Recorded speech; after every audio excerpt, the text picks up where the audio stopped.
Good evening, ladies and gentlemen. I'm Bob Clark, the Executive Director of CINEKYD Enterprises, and I'm pleased to welcome you to CINEKYD Television Theater. This evening, we have a really special show. For the past few weeks, we've provided you with some very interesting and some very creative television entertainment. This week, we'll be starting a series of year-long segments, parts of these programs that we hope that you'll enjoy. To begin with, I'd like to introduce a young man who has become a regular on CINEKYD Television Theater.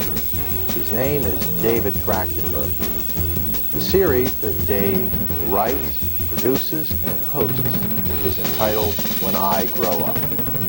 Here then, with our first guest of the new season, Mr. Jim Coyne, is our own Dave Trachtenberg.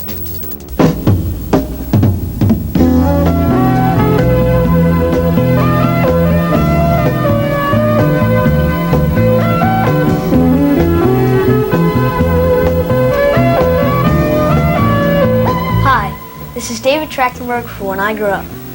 This week we're going to be interviewing Jim Coyne. Start out, Mr. Coyne, where were you born? Well, I was born in Farmville, Virginia in 1946, but only a few weeks after I was born I had moved up to the Philadelphia area. My parents were from Philadelphia area, and it was really very unusual that I just happened to be born prematurely in Virginia. But I spent most of my youth from the age of 2 until the time I got married in Abington. I don't know how familiar you are with it, the Abington area, but if you know where the Sears Roebuck is on York Road, I grew up right across the street on Wheatsheaf Lane next to the Highland Inn, if you know where that is. And my parents still live there. In fact, my parents watch your show from time to time on their cable vision, so I ought to put in a special word for them. As a kid, was being a congressman your ambition?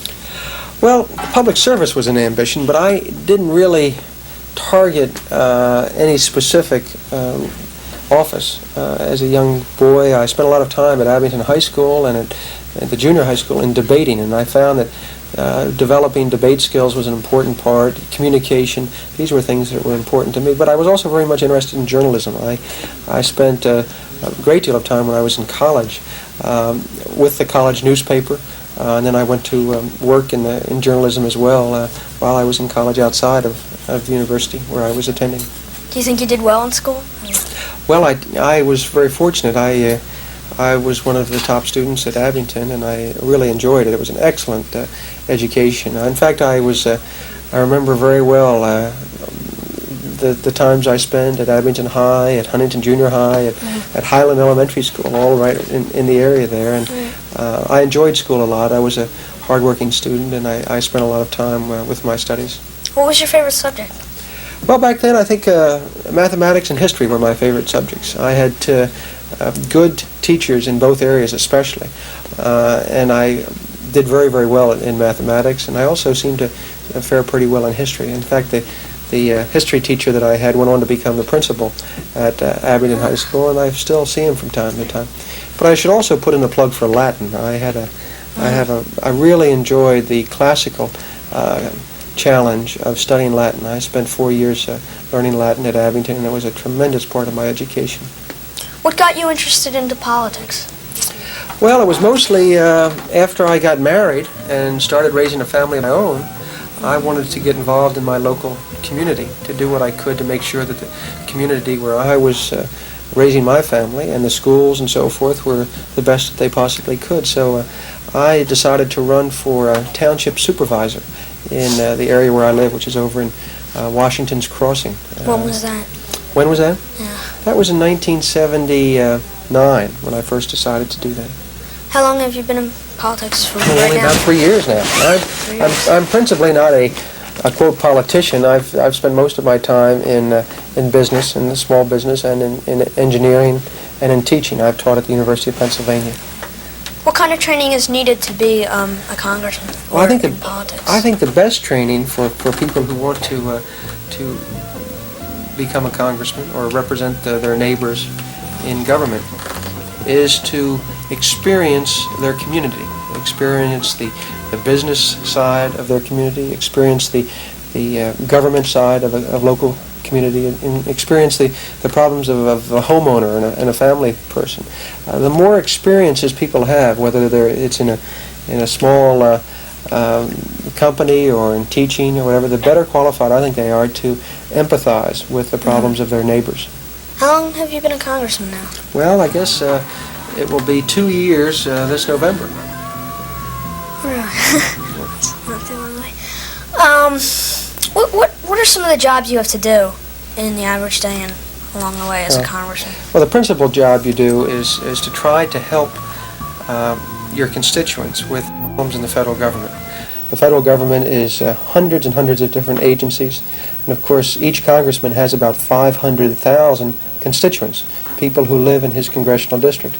My district includes all of Bucks County and the eastern portion of Montgomery County, so anybody that lives in that area that wants to have some sort of help in dealing with some part of the federal government, whether it's the Department of Defense or Agriculture or the IRS or Social Security or the Veterans Administration, they can call their congressman and I can try to help them. And so most of my time is spending talking with my constituents and trying to get some action out of the federal government. Now, for example, just a few weeks ago we had a big flood here in parts of Bucks County and Montgomery County. You're probably familiar with that, tremendous flooding. And so even before the flood had finished, we called the Small Business Administration and the flood insurance, and we got the federal bureaus that were responsible for assisting a community during the flood to come to Pennsylvania and set up offices to get to work. And within just a matter of a few hours, we had federal loan assistance available to help in the community.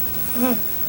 What major accomplishments have you made as a congressman, and what do you think you'd like to do in the future, achieve in the future? Well, I think the most important thing that we're trying to do in Washington, the thing that I'm proudest of, is trying to get government to become more business-like.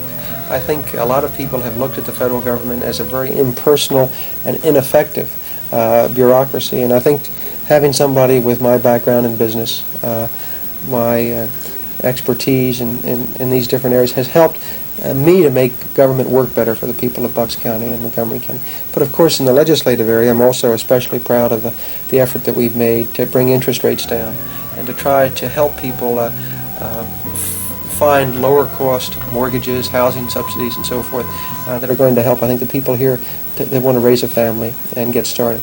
And of course one other thing that I'm very proud of is that I helped form a group in Washington called Congressmen Against Reductions in Education. This is something you might be interested in, which was a group of 20 congressmen that went to the president and said we've got to make sure that we don't cut the assistance for college loan programs and other areas that some people wanted to cut in Washington. And we were successful in getting the administration to change its course on those loan reduction cuts, which was a very, very positive step, something that I'm very, very pleased we were able to do. What do you think you're going to do in the future? Yeah. Well, I think it's going to continue to be a combination of public service and working with my neighbors and fellow Pennsylvanians. I'm very concerned about trying to get the economy going again, trying to get unemployment reduced and bringing interest rates and inflation down. And I think whatever I do is going to be a combination of helping the public sector and the private sector work better in the years ahead. What are the best and worst parts of politics? Well, I think the worst part is pretty easy for most congressmen. I think if you asked, there are 435 congressmen, and if you asked them that question, almost all of them would say that the worst part is that the demands of the job are so time-consuming that you don't get to spend time with your family as much as you would like. It's not unusual for me to go to Washington at 6 o'clock on a Monday morning and not get home until 11 o'clock Friday night. And then even during the weekend, when I maintain office hours in many of my offices, to work straight through the weekend, and you don't get a chance to help your family work as successfully as you would like. Now, that's you try to compromise, but at the same time you try to compensate to spend more time whenever the opportunities arise with your family. And of course, I have 3 small children: a 5-year-old son, Sandy, a 3-year-old or almost 3-year-old little girl, Katie, and a little boy who's only 2 months old named Michael. And if I could ask for anything, it would be to be able to spend more time with them. Of course, the best part of the job, I think, is the sense of satisfaction that comes from helping people. I suppose in my first term in Congress, we've assisted more than 3,000 constituents with some problem or another. And you know what it's like when you get to help somebody, whether it's a fellow classmate or a relative or just a neighbor. You get a really warm sense of satisfaction from doing that. Other parts of the job are exciting, of course, meeting the people that you get to meet. This past weekend I was in Toronto as one of the administration's appointments to the World Bank meeting, an International Monetary Fund meeting, to get to meet the major leaders from around the world, people that, of course, you normally only read about in magazines. It was an exciting point. Of course, I took my family along on the trip, and they all got to meet some of the national and international leaders as well. So that was a great thrill for us. Well, getting off the subject of politics, where do you live now? Well, my family and I live over in Washington's Crossing. Well, really, it's halfway between Washington's Crossing and Newtown, in the very eastern edge of Bucks County along the Delaware River. It's only about 5 miles from here. What are some of the things you like to do with your kids? Well, in fact, my 5-year-old, we've spent most of the last month or so learning for him to ride a two-wheeler, and helping him learn to ride a two-wheeler was a lot of fun. And he's I think for a 5-year-old, he's doing pretty well. He starts school tomorrow, kindergarten, and it's really exciting to try to help a son or a daughter grow and learn the things that are in our society today. And there's so much going on, so many opportunities now, whether it's through communication advances or computers or the capability to travel. These are the things that make me happiest, when we can spend some time traveling or discussing or teaching one another. Well, thank you very much for joining me and joining CINEKYD. And we thank you for watching When I Grow Up. This is Dave Trachtenberg saying good night.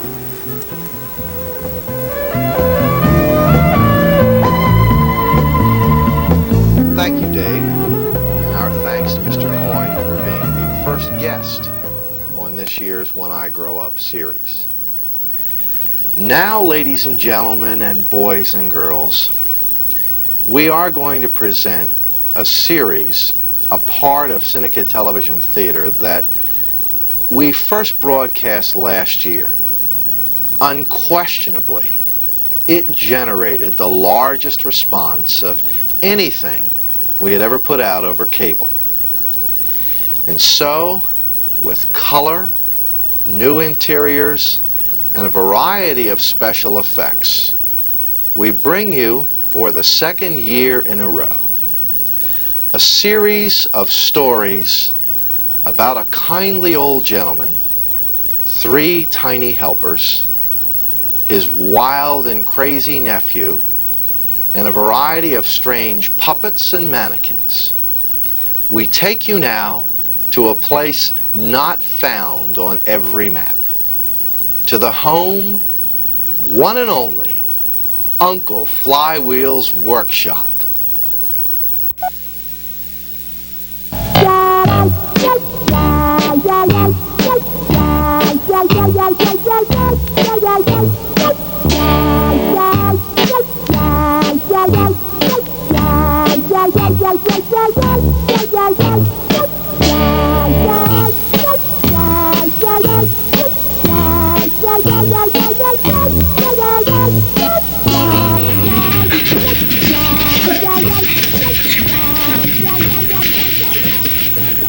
Hello! Welcome to Uncle Flywheel's workshop. My name is Jimbo. Since I'm the oldest of the tiny helpers, I'll introduce the others. This is Enrico. Why don't I get to speak for myself? Because I'm the oldest. And this is Nellie. Hello, I can sing and dance. Not now, Nellie. But not now.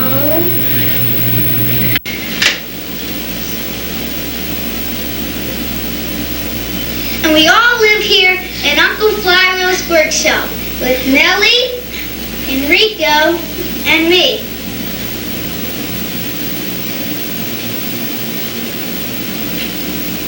We also live here with our puppet, Androcles. And he's in the shop being repaired. But his head's in the floor. No, don't do that. No. Girls are no fun. We also live here with Uncle Flywheel's nephew. He's in the hospital. He's sick. His name is Stiller. He stinks. Does not. Does too. You wouldn't say that if Uncle Flywheel were here. Yeah, but he still stinks. Now knock it off. The people in the hospital say we're too young to go in anyway. Now that stinks. At least we agree on something. Well, I guess you want to meet the guy in charge. So, ladies and gentlemen, boys and girls, here comes Uncle Flywheel! Thank you, Tiny Helpers. I'm gonna sing and dance. Nellie, dear, why don't you wait a little while, okay? I've got a surprise for you. A surprise? What? Well, since Stuart is sick and can't be here with us, we're going to call him on the phone. He's got a phone right by his bed, and we'll see if he's awake. Hello, Stuart. Hi, Uncle Flywheel. How are you feeling? I'm hungry. You're always hungry, Stuart. When are you going to come and visit me? I'll be there in about an hour. Is there anything I can bring you? I need more comic books. More comic books, all right. Here, let me talk. Hi, Stuart. Hi, Enrico. Is it fun in the hospital? Well, it's okay, I guess. Oh. Here, come. Hi, Stuart. No, since you haven't been here, I've been in charge. Only until I get back. We'll see. Here's Nellie. Hello, Stuart. Hello, Nellie. When you get back, I'm gonna make you a whole batch of cookies. That's okay, Nellie. Really, you don't have to do... But they're gonna have chocolate chips with chocolate fudge, and they're gonna have sugar and Nellie, honey. dear, Nellie. Here, why don't you let me talk to Stuart? I'll be there in about an hour, all right, Stuart? Okay. All right, bye-bye. Bye, Stuart! Why don't we have a seat over here, Tiny Helpers? Now, since this is our first episode, I thought you'd like to know what we'd be doing this year. Since Stuart isn't feeling well and he's in the hospital, we'll be visiting with him a little bit each week like we did here today. I don't want to be in a hospital. Me neither. Well, I don't think anybody wants to be in the hospital. But it's nice to know that if you do get sick, there's some place that you can go where people can help you to feel better. I don't think anybody's going to make Stuart get better. Sorry. Yeah. We're also going to have some special guests. And you're going to learn some new games. And I'm going to sing and dance. Row, row, row your boat gently down the stream. Rally, rally, rally. Nellie, Yeah. why don't you wait till I'm finished talking? Okay. Like I said, some special guests and some new games. And I made up a whole bunch of new puppets. Yeah, and his name is... We'll keep that one a secret, won't we, Jimbo? Okay. Now, I did promise Stuart that I was going to come and visit him. So, until next week, remember our motto. Each one, reach one. Good night. Why don't you help me load up the car with comic books? Be back in a minute. Don't worry, Andy, please. We'll come back and get you. We promise.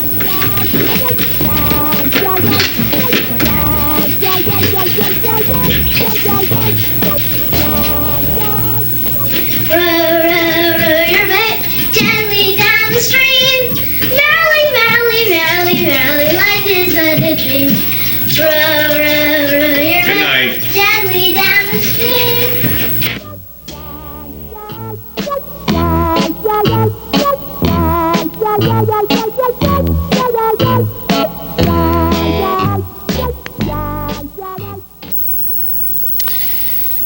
If viewers, as part of a television audience, enjoy watching programs, we have found, as years have progressed, both at the CINEKYD studios and certainly in commercial networks all over the world, that the American public has become more aware of and developed a greater interest in how movies and TV shows are made. For that reason, we always include, as a part of CINEKYD Television Theater, a special segment where we turn the cameras around and allow you, the members of our TV audience, an opportunity to see how shows are produced.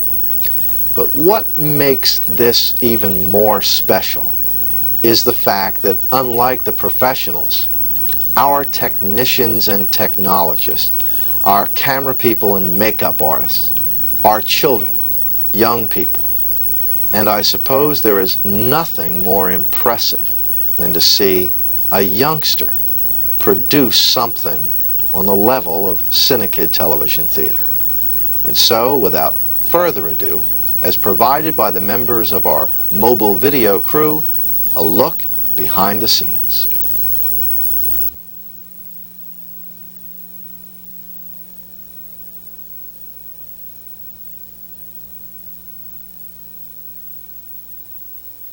With me is Darren Coley. He is Commander Fred. Is that not correct? That's correct. And this is for CINEKYD Radio Playhouse? That is also true. Do you enjoy your role? Yeah, I guess. Do you have to, characterize your voice in any fashion for this role? Yeah, sort of a superhero type of voice. To places far beyond and closer than your backyard. To other dimensions and other galaxies. Through black holes and over planets and into the deepest reaches of understanding. So buckle on your rocket wristwatch and fire up your solar-powered sunglasses. And fasten yourselves tight into your galactic galoshes. And brace yourselves for an adventure in deep space. Another journey into Commander Fred's universe. Are there a lot of people in the crypt? Not really. I take 3 characters and 1 minor and 2 more or less major characters. So there's not enough for everyone to have a single part, but there's a fair amount. You said you have 3 parts. Do you have to change your voice for the 3 different parts? Yeah, I have the minor part. I use my average voice, but I have for Commander Fred Universe. I use a superhero voice, and then I do the character of Santor, who's sort of an alien being, and I give him sort of a British accent. Are you sure this is the best way? Things were going rather well, I thought. Perhaps, but not well enough. But we've agreed before, it must be done. Take her when the lights are out. You're sure? I'm sure. All right, I'll have everyone in position. They've all been briefed. They know what to do. Voices and sounds. You also had another one where you held your nose. Oh yeah, that's supposed to be Commander Fred, but he's crazy, and his crew, Corporal BX11, is supposed to be Commander Fred holding his nose. So it's really the same character, but holding his nose. Have you ever been on any other crew besides Radio Talent? Yeah, I've been on graphics and animation. It's pretty funny. Well, did you do any exciting projects for graphics? Not really. Nah, I made a puppet.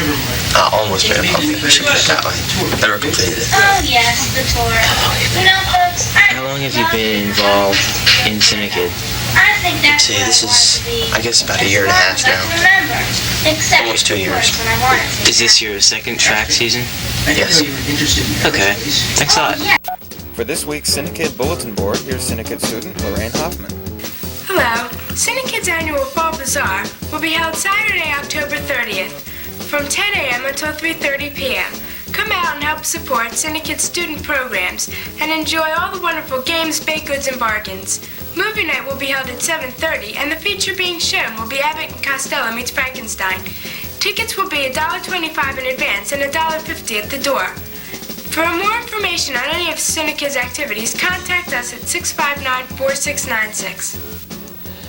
I want to thank you for being with us this evening, and I'd like to prepare you for next week. You know, we have designed our first special, I think every television station deserves the right to bring to you a creative experience like the one we've planned. It's called The Haunted Valley. It was produced entirely by our youngsters. It's sort of fitting, around Halloween that we enjoy a story like this. It deals with a children's camp and what happens when they discover that the site is actually haunted. It is a CINEKYD production, and it features none other than the world-famous author, lecturer, television personality, Audie Kent Thomas Jeffries. She will be in our story. I'd like to take this opportunity as well to welcome all of the viewers who are part of the growing CINEKYD cable system. And we're very, very happy to have all of you with us. We're also grateful to our friends at Comcast, at Telecable, Homeview, and Ultracom for making it possible for us to bring these programs into your home. Now, next week's show, that's going to be a 1-hour special.